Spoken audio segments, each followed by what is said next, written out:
तो दोस्तों, अगर आप LT टेट की तैयारी कर रहे हैं और LT टेट के महत्वपूर्ण नोट्स को खरीदना चाहते हैं तो आप दिए गए नंबर पर व्हाट्सएप माध्यम से संपर्क कर सकते हैं। यहाँ पर आपको ये नोट्स उपलब्ध करवा दिए जाएंगे। नमस्कार दोस्तों, स्वागत है आप लोगों का हिंदी साहित्य विवेचना में। तो दोस्तों, आज की इस वीडियो में हम चर्चा करेंगे हिंदी साहित्य के प्रमुख रेखाचित्रकार एवं उनके संस्मरण। तो चलिए दोस्तों, शुरू करते हैं वीडियो को। हमारे पहले लेखक हैं पदम सिंह शर्मा और इनकी जो रचना है उसका नाम है पद्म पराग और समय है 1929। अगले हैं श्री राम शर्मा, इनकी रचना है बोलती प्रतिमा 1937, प्राणों का सौदा 1939, जंगल के जीव 1949, वे जीते कैसे हैं 1957। अगले हैं महादेवी वर्मा, इनकी जो रचना है वो है स्मृति की रेखाएं 1947, अतीत के चलचित्र 1941, पथ के साथी 1956, स्मारिका 1971, मेरा परिवार 1972। अगले हैं प्रकाश चंद्र गुप्त, जो इनकी रचनाएं वे हैं रेखाचित्र 1940, पुरानी स्मृतियां 1947। अगले हैं बनारसी दास चतुर्वेदी, जो इनकी रचनाएं वे हैं संस्मरण, हमारे आराध्य 1952, रेखाचित्र 1952, सेतुबंध 1962। अगले हैं रामवृक्ष बेनीपुरी, इनकी रचना है माटी की मूर्तें 1946, गेहूं व गुलाब 1950, लाल तारा 1938, मील के पत्थर 1957। और दोस्तों, जो रामवृक्ष बेनीपुरी की माटी की मूर्तें हैं और इसका प्रकाशन वर्ष 1946 है, ये हमारे NTA नेट के न्यूज़ सिलेबस में रखा गया है। अगला है कन्हैयालाल मिश्र प्रभाकर, इनकी रचना है दीप जले शंख बजे 1959, भूले हुए चेहरे, जिंदगी मुस्काई 1953, माटी हो गई सोना, बाजे पाई लिया के घुंघरू, क्षण बोले कण मुस्कुराए। अगले हैं आचार्य विनय मोहन शर्मा, इनकी रचना है रेखाएं और रंग 1955। अगले हैं डॉक्टर नगेंद्र, इनकी जो रचनाएं हैं वह है चेतना के बिंब 1967। अगले हैं उपेंद्र नाथ अश्क, इनकी रचना है ज़्यादा अपनी कंपराई 1959, रेखाएं और चित्र 1955, मंटो मेरा दुश्मन 1956। अगले हैं ओंकार शरद, इनकी रचना है लंका महाराजिन। अगले हैं सेठ गोविंद दास, इनकी जो रचना है वह है स्मृतिकन 1959, चेहरे जाने पहचाने 1966। अगले हैं डॉक्टर प्रेम नारायण टंडन, इनकी रचना है रेखाचित्र 1940। अगले हैं श्रीमती सत्यवती मलिक, इनकी रचना है अमिट रेखाएं। अगले हैं सत्यजीत वर्मा, इनकी रचना है एल्बम। अगले हैं कैलाशनाथ काटजू, इनकी रचना है मैं भूल नहीं सकता 1955। अगले हैं संपूर्णानंद, इनकी रचना है कुछ स्मृतियाँ और स्फुट विचार 1962। अगले हैं कुंतल गोयल, इनकी रचनाएं हैं कुछ रेखाएं और कुछ चित्र 1967। अगली हैं कृष्णा सोवती, इनकी रचना है हम हशमत 1977। अगले हैं भारत भूषण अग्रवाल, इनकी रचना है लीक अलीक। अगले हैं डॉक्टर राम कुमार वर्मा, इनकी रचना का नाम है संस्मरणों के सुमन।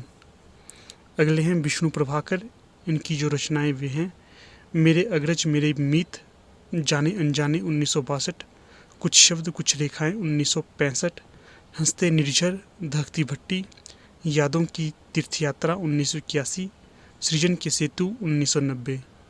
अगले हैं फणीश्वरनाथ रेणु, इनकी रचना है बन तुलसी की गंध 1984। अगले हैं भगवती शरण सिंह, इनकी जो रचना है वह है रस गगन गुफा में। अगले हैं जगदीश चंद्र माथुर, इनकी रचना है 10 तस्वीरें 1963, जिन्होंने जीना जाना 1971। अगले हैं सेठ गोविंद दास, इनकी रचना है स्मृति कण 1959। अगले हैं माखनलाल चतुर्वेदी, इनकी रचना है समय के पाम 1962। अगले हैं हरिवंश राय बच्चन, इनकी रचना है नए पुराने झरोखे 1962। अगले हैं महावीर प्रसाद द्विवेदी, इनकी जो रचना है वो है अतीत स्मृति। अगले हैं बालमुकुंद गुप्त, इनकी जो रचना है वो है हरिऔध जी के संस्मरण। अगले हैं राहुल संकृत्यायन, इनकी जो रचना है वे हैं बचपन की स्मृतियाँ 1955, जिनका मैं कृतज्ञ हूँ 1956, मेरे असहयोग के साथी 1956।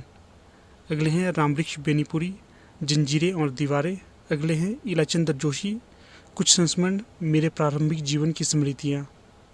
अगले हैं काका साहब कालेलकर, इनकी जो रचना है वे है गांधी संस्मरण और विचार 1968। अगले हैं रामधारी सिंह दिनकर, जो इनकी रचना है वे है लोकदेव नेहरू 1965, संस्मरण और श्रद्धांजलियाँ 1969। अगले हैं अमृतलाल नागर, इनकी जो रचना है वे है जिनके साथ जिया 1973। अगले हैं प्रतिभा अग्रवाल, इनकी रचना है सृजन का सुख दुख 1981। अगले हैं रामेश्वर शुक्ल अंचल, युग पुरुष 1983। अगले हैं पद्मा सचदेव, दीवान खाना 1984, मितवाघर 1995, अमराई। अगले हैं सच्चिदानंद हीरानंद बादशाहन अज्ञे, इनकी रचना है स्मृति लेखा 1986। तो दोस्तों आपको अज्ञे जी का पूरा नाम भी याद रखना जरूरी है, क्योंकि कई बार परीक्षा में इनका पूरा नाम भी पूछा जाता है। तो दोस्तों इनका पूरा नाम है सच्चिदानंद हीरानंद बादशाहन अज्ञे। अगले हैं कमल किशोर गोयनका, जो इनकी रचना है वो है हजारी प्रसाद द्विवेदी, कुछ संस्मरण 1988। अगले हैं बिंदु अग्रवाल, जो इनकी रचना है वे हैं भारत भूषण अग्रवाल, कुछ यादें कुछ चर्चाएं 1989। अगली है यादें और बातें, 2 खंडों में 1998 में प्रकाशित हुई थी। अगले हैं काशीनाथ सिंह, इनकी रचना है याद हो कि ना याद हो 1992, आछे दिन पाछे गए 2004। अगले हैं अमृत राय, इनकी रचना है जिनकी याद हमेशा रहेगी 1992। तो दोस्तों यहाँ पर हमारी वीडियो का समापन हो जाता है। अगर आप लोगों को ये वीडियो अच्छी लगे तो इसे लाइक शेयर और चैनल को सब्सक्राइब जरूर करें, साथ में बेल आइकन भी प्रेस करें ताकि आप लोगों को हमारा न्यू अपडेट पता चलता रहे। ठीक है दोस्तों, धन्यवाद।